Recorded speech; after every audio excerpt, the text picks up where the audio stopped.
வணக்கம். இன்றைக்கி நம்ம பார்க்க போகிற சமையல் என்னென்னு பார்த்தீங்கன்னா, ஒரு சிம்பிளான லஞ்ச் மெனு தான் பார்க்க போகிறோம். இந்த சீசனில் பச்சை மொச்சை வந்து ஃப்ரெஷ்ஷாக கிடைக்கும். ஸோ அதை வச்சு ஒரு சூப்பரான பச்சை மொச்சை குழம்பும், அதுக்கு தொட்டு சாப்பிட்ற மாதிரி ஹெல்த்தியான சுரக்காய் பாசிப்பருப்பு கூட்டு, இதுதான் நம்ம பார்க்க போகிறோம். இது வந்து ஒரு 15 மினிட்ஸ்லேயே செஞ்சிடலாம். வாங்க எப்படி செய்யலாங்கிறத பார்க்கலாம். ஒரு குக்கர் எடுத்துக்கலாம். தேவையான அளவுக்கு எண்ணெய் சேர்த்துக்கோங்க. இப்போ இதில் 1 டீஸ்பூன் போல் கடுகு சேர்த்துக்கலாம். சோம்பு சேர்த்துக்கலாம். ஒரு கொத்து கருவேப்பிலை சேர்த்துக்கலாம். இப்போ இதில் 2 பச்சை மிளகாய் சேர்த்துட்டு ஒரு கை அளவுக்கு பெரிய வெங்காயம் பொடியாக நறுக்குனதை சேர்த்துக்கலாம்.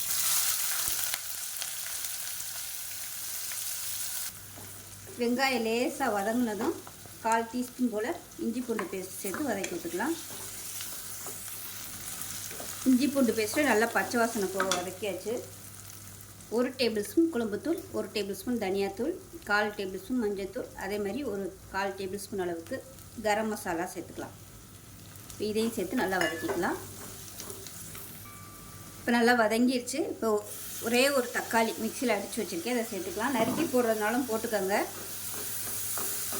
இப்போ நல்லா எண்ணெய் பிரிஞ்சு வரட்டும். இப்போ மிக்சியை அலசிட்டு அந்த தக்காளி அடித்த மிக்சியில் கொஞ்சமாக தண்ணி சேர்த்துக்கிறேன். இது நல்லா வதங்கி எண்ணெய் பிரிஞ்சு வரட்டும். இந்த தக்காளியோட பச்சை வாசனை நல்லா போகணும். இப்போ இந்த குழம்புக்கு ஒரு தேங்காய் பேஸ்ட் ரெடி பண்ணிக்கலாம். நல்லா ஒரு 3 டேபிள் ஸ்பூன் துருவின தேங்காய், ஒரே ஒரு பச்சை மிளகாய், ஒரு 5-6 சின்ன வெங்காயம், 1 டீஸ்பூன் போல் சோம்பு, 3 பச்சை மிளகாய், அதாவது 3 முந்திரி வச்சுருக்கேன். இப்போ இது எல்லாத்தையுமே நல்லா நைஸாக அரைச்சிக்கலாம். இப்போ எல்லாமே நல்லா வதங்கிடுச்சு. இப்போ இதில் பார்த்திங்கன்னா நல்லா ஒரு 1/4 கிலோ அளவுக்கு மொச்சை எடுத்திருக்கேன், உரிச்சிட்டு. இது வந்து ஃப்ரெஷ்ஷான மொச்சை. இப்போ இதையும் சேர்த்து நல்லா பரட்டி விட்டுக்கலாம். இப்போ உப்பு சேர்த்துக்கலாம். கொஞ்சமாக உப்பு சேர்த்துக்கலாம், பத்தலைன்னா லாஸ்ட்டாக சேர்த்துக்கலாம். இப்போ நல்லா வதக்கி விட்டாச்சு. இப்போ அரைச்சி வச்சுருக்க அந்த தேங்காய் பேஸ்ட்டை சேர்த்துக்கலாம். இப்போ மிக்சியை அலசிட்டு தண்ணி சேர்த்துக்கலாம். இன்னும் கூட தண்ணி சேர்த்துக்கலாம். இப்போ கொஞ்சமாக தண்ணி சேர்த்துக்கலாம். இதை நீங்கள் பெரட்டினாப்லேயும் வச்சுக்கலாம். கொஞ்சம் கிரேவியாக வச்சிங்கன்னா சாதத்துலேயும் போட்டு பெரட்டி சாப்பிட்றதுக்கு நல்லாயிருக்கும். குழம்புத்தூளில் காரம் இருக்கும், அதனால் காரம் வந்து நான் கம்மியாக தான் சேர்த்துருக்கேன். விருப்பப்பட்டால் நீங்கள் இன்னும் கூட மிளகாத்தூள் சேர்த்துக்கலாம் தனியாக. இப்போ குக்கரை மூடி வச்சிடலாம். மூடி வச்சுட்டு நல்லா ஒரு 3 விசில் விட்டுட்டு ஸ்டீம் போனதுக்கப்புறம் பார்க்கலாம். இப்போ குழம்பு எப்படி இருக்குன்னு பார்க்கலாம். இப்போ இதை நல்லா மிக்ஸ் பண்ணி விட்டுக்கலாம். உங்களுக்கு தண்ணியாக வேணும்னா இன்னும் கொஞ்சம் சுடு தண்ணி ஊற்றி கொதிக்க விட்டுக்கோங்க. இல்லை கொஞ்சம் இன்னும் நல்லா ட்ரையாக வேணும்னா கேஸ் ஆன் பண்ணி நல்லா கொதிக்க விட்டுக்கோங்க. இப்போ கொத்தமல்லி எல்லாம் சேர்த்துக்கலாம். அவ்வளோதான், அருமையான மொச்சை குழம்பு ரெடி ஆயிடுச்சு. சூப்பராக இருக்கும் சாதத்தில் போட்டு பரட்டி சாப்பிட்றதுக்கு. உப்பெல்லாம் செக் பண்ணி பார்த்துக்கோங்க. பத்தலைன்னா அந்த ஸ்டேஜில் உப்பு சேர்த்துக்கலாம். இப்போ ஒரு குக்கர் எடுத்துக்கலாம். இதில் 50 கிராம் பாசிப்பருப்பு, நல்லா ஒரு 3 டேபிள் ஸ்பூன் கடலைப்பருப்பு எடுத்திருக்கேன். இதை நல்லா கழுவிட்டு ஒரு 10 நிமிஷம் ஊற வச்சுட்டேன். இப்போ இதை குக்கரில் அப்படியே தண்ணியோடு சேர்த்துக்கலாம்.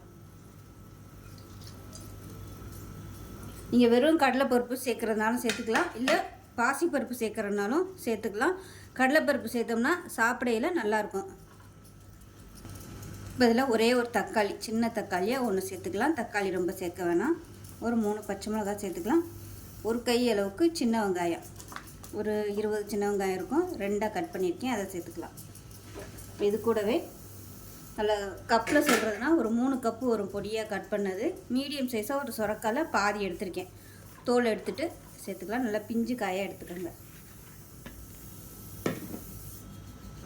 இது வீட்டில் வச்சுருக்கிற குழம்புத்தூள் மசாலா கொஞ்சமாக சேர்த்துக்கலாம். அப்படி இல்லைன்னா வெறும் தனியாத்தூள், சீரகத்தூள், மஞ்சத்தூள் மட்டும் சேர்த்துக்கோங்க.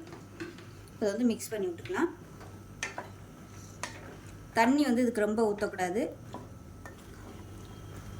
ஏன்னா சுரக்காய் வந்து நீர் காய்கறி தான், அதனால் தண்ணி ஊற்றியில் கொஞ்சம் பார்த்து ஊற்றணும், ஏன்னா ரொம்ப தண்ணியை போடும்.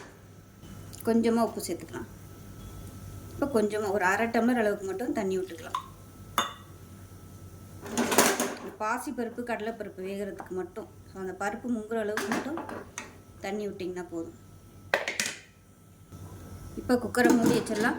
மூடி வச்சுட்டு 2 விசில் விட்டுட்டு ஸ்டீம் போனதுக்கப்புறம் பார்க்கலாம். இப்போ கூட்டு எப்படி இருக்குன்னு பார்க்கலாம். இப்போ பாருங்கள், நல்லா சூப்பராக வந்துருச்சு.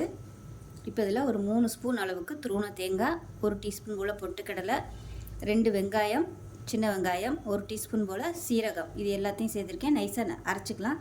பொட்டுக்கடலை வந்து திக்னஸ் கொடுக்கறதுக்காக, இந்த தண்ணி சத்து எல்லாமே கொஞ்சம் நல்லா வற்றி கெட்டியாக வர்றதுக்காக.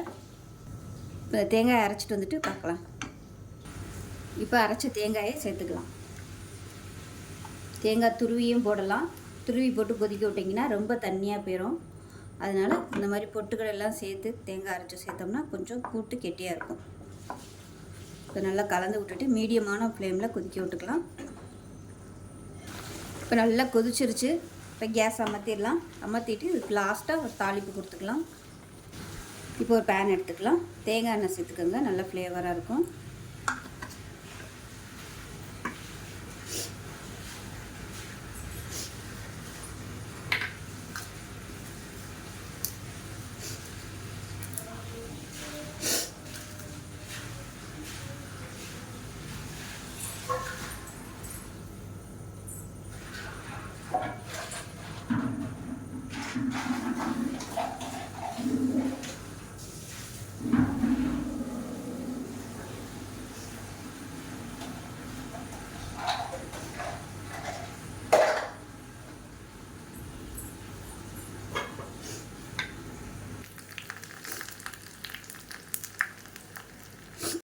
இப்போ நமக்கு அருமையான பச்சை மொச்சை குழம்பு, அதுக்கு சூப்பரான சைடிஷ்ஷு சொரக்காய் பாசிப்பருப்பு கூட்டு, ரெண்டுமே அட்டகாசமாக இருக்கும்.